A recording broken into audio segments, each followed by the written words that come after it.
So in honor and celebration of Martin Luther King Jr. Day, we are having a special edition of Real Reads where we're highlighting one of his books called Why We Can't Wait. I keep it real, I keep it real, I keep it real, just keep it real. Hey, what's up, guys? This is Sam Hartman. Thanks again for joining me for this edition of Real Reads. And just a quick reminder of what this is all about.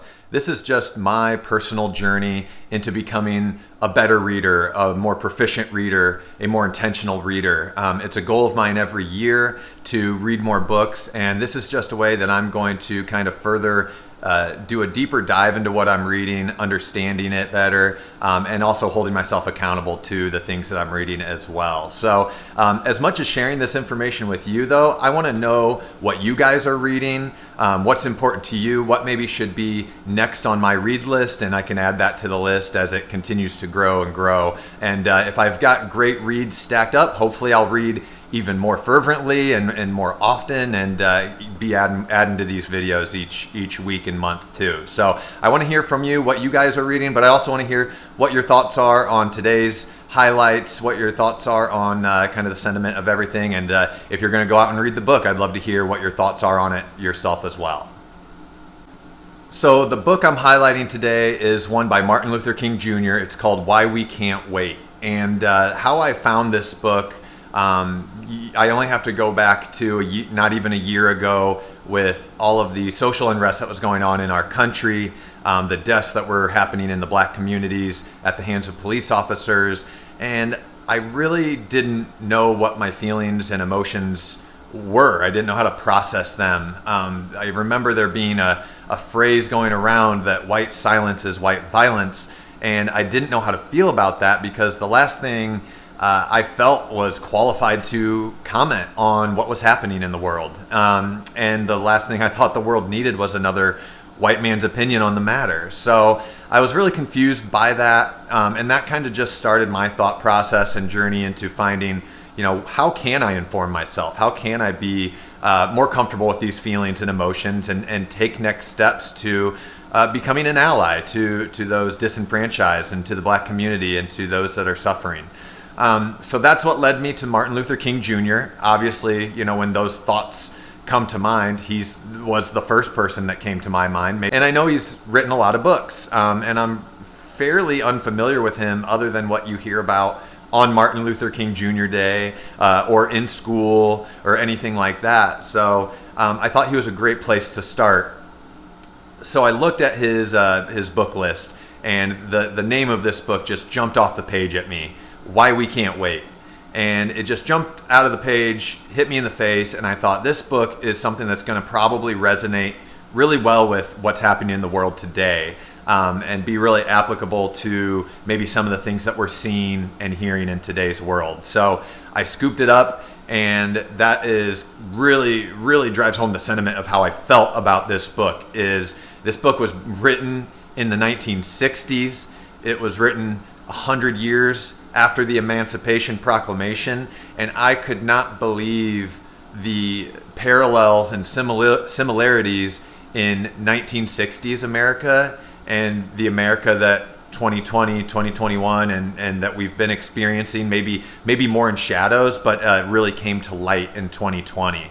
And so it was really eye-opening, the similarities and the things like that. So it really was an amazing, helpful book to kind of understand my feelings, understand better, and sympathize and empathize better for what's happening in the black community.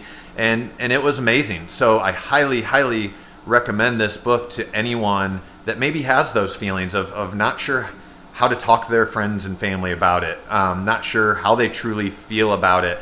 There is some amazing quotes and context and comments all throughout this book. I highlight a ton while I read, and I just went back through the book, and I'm like, man, there's so much I could share on this video. There's too much. It would be too long of a video. You just got to read the book, highlight yourself, digest it, and feel it. So I do want to highlight a few things. I mentioned earlier there was that sentiment in 2020 that really kind of made me uncomfortable, was the white silence is white violence. So there was a quote in this book by President JFK at the time that the book was written. He was president and in office.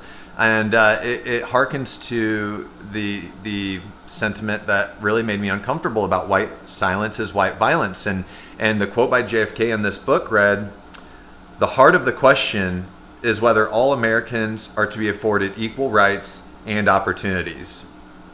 Those who do nothing are inviting violence and shame. Those who act boldly are recognizing right and reality." So that really jumped out of the page, being almost 60 years ago, JFK saying these words, and then here we are in 2020 hearing almost something similar from social movements about that. So I'm glad that I took this step to read this book and to become more comfortable so that I can try to be a better ally to my brothers and sisters out there. So I was just, that really floored me that was a statement that made me so uncomfortable. And then here I am in just the early pages of this book, it comes out and hits me in the face. So I was definitely justified in my idea that to want to pursue these thoughts and this knowledge to try to better my understanding, better my sympathy. Another great quote in this book kind of brings me to the thought of what was happening with the protests and the riots and things like that. And certainly you never want to see riots. You never want to see damage to our communities and things like that. But again, this is a quote from a book written almost 60 years ago that parallels what's happening today so neatly. And the quote here was, 300 years of humiliation, abuse, and deprivation cannot be expected to find a voice as a whisper. And keep in mind, Martin Luther King Jr. was a nonviolent protester. So that's not to say that a voice louder than a whisper is violence to him. But this quote just jumped off the page at me and hearkened to what is happening today. And so, these are just examples of the parallels that we are still living in from 60 years ago to today. You'd hope that there was more progress, but we still have such a long way to go. And truly, the understanding and the sympathy that I achieved by reading this book is what I truly value the most of all. And I think a lot of us could do better at in seeking new information and seeking a perspective on the other side of the fence, or the side that you don't necessarily live in every day. And that was, again, my goal in seeking this out. One last concept that was in this book that really, really kind of floored me that I want to talk about is the idea of tokenism. And, we've all heard the phrase token black guy. And, you see the TV shows and the movies, and it's like, oh, there's the token black guy. And, I went to a Catholic high school, and there was one black guy in my class. He was the token black guy. And so reading this concept of what tokenism is just floored me, because the idea of using the term token like that never jumped out to me as inappropriate or offensive. But when I really inform myself about what tokenism is, it's sad. And so really what tokenism, is a community construct to advance certain members in society to show, to kind of wave the flag of success and prosperity, to say, look at this black man. He achieved success. All other black men should be able to achieve success. Why can't they? So that's the challenge with tokenism. So the tokenism that's condemned is recognizable. This is a quote from the book. The tokenism that's condemned is recognizable because it is an end in itself. Its purpose is not to begin a process, but instead to end the process of protest and pressure. It is a hypocritical gesture, not a constructive first step. And so, further commenting on the policy of tokenism, that all their struggles had brought them to a new level in which a selected few would become educated, honored, and integrated to represent a substitute for the many. So that's what tokenism kind of came to mean back in the 60s and can kind of still be seen in practice today. It is not meant to further advance the many, but to, in fact, just show as a flag of progress to say, look, there he is. There he stands at the top of the hill, successful. And so we've done our part. Here are the few black men that we've let into our schools and our universities. We've done our part. So it's kind of patting themselves on the back, saying we don't need to take further steps because we've already come this far. So that just really spoke to me and kind of floored me, and just kind of really flipped my mind upside down to what that truly means when we say that term, and made me think to be cautious with the use of that and to understand its true origins and beginnings as well. And so in wrapping up, I wanted to close with one other quote from the book, and I think it's extremely powerful, not just about social movements, not just about inequality and injustice, but just about life in general, just about who we are as humans, how we learn, how we grow, and everything like that. So to end, I want to end with this quote.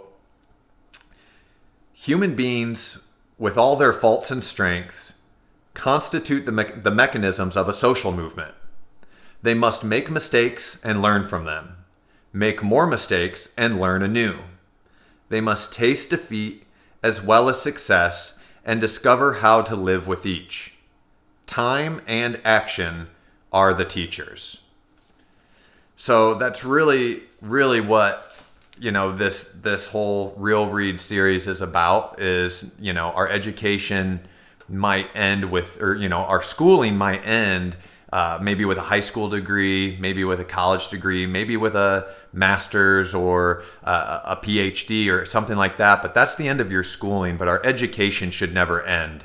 And so that's really what this quote is about. It's kind of correlating just regular, singular human beings to a social movement, and how we are all fallible. We make mistakes. We learn from those mistakes, and we grow better. So maybe riots were a mistake. I don't know what the right process is, but maybe riots were a mistake in 2020. But maybe the movement learns from that, and maybe they grow on that strength of making a mistake and learning from it. But anyway, I think that this book was an absolutely amazing read. It was mind expanding to me.